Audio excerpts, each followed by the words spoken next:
Assalamualaikum. Untuk hari ini saya nak mana kita nak enhancekan quizzes menggunakan AI. Okey, jom kita tengok.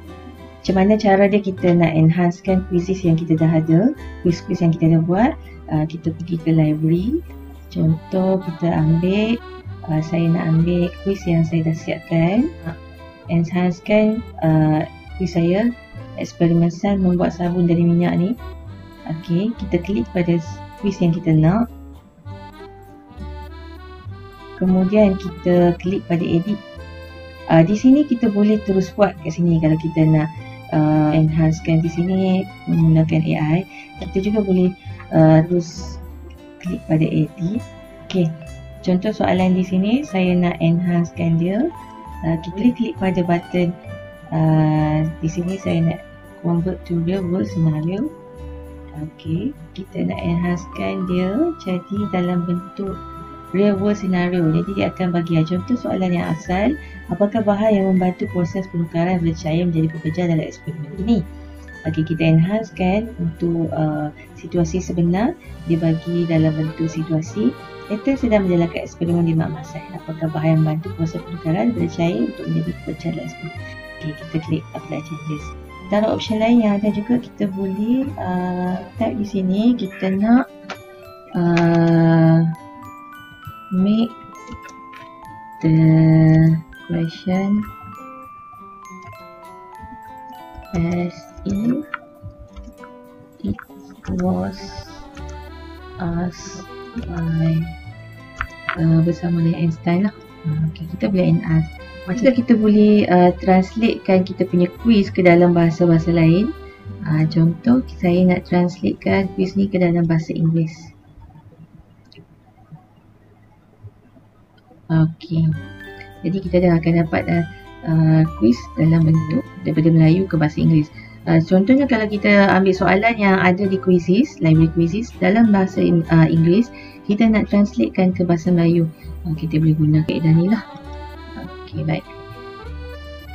Okey, bila dah siap kita boleh klik publish. Okey, saya nak tunjuk contoh satu lagi lah. Contoh saya punya soalan yang ni.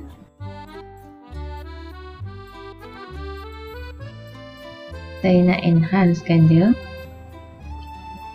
Contoh ni dalam bentuk gambar. Saya nak AI kan dia, enhancekan. Saya nak convert daripada multiple choice, tak nak ni ya. Saya boleh ubah.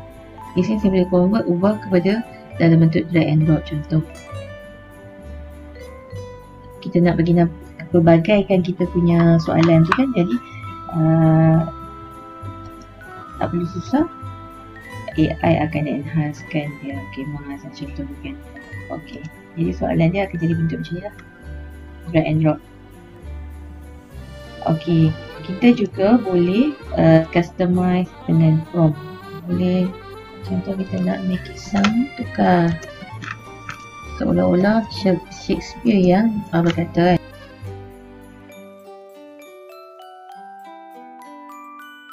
kan. Bahasa yang biasa, Charlotte gave her friend this.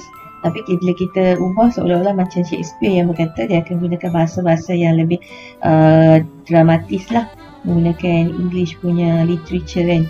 Charlotte bestowed upon her friend this. Jadi kita contoh lagi, kita boleh juga generate flashcard.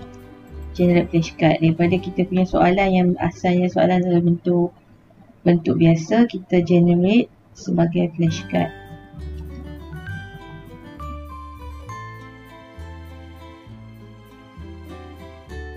Okay, jadi kita punya soalan yang tadi dalam bentuk assessment dah berubah jadi dalam bentuk flashcard. Jadi kita tengok apa yang jadi.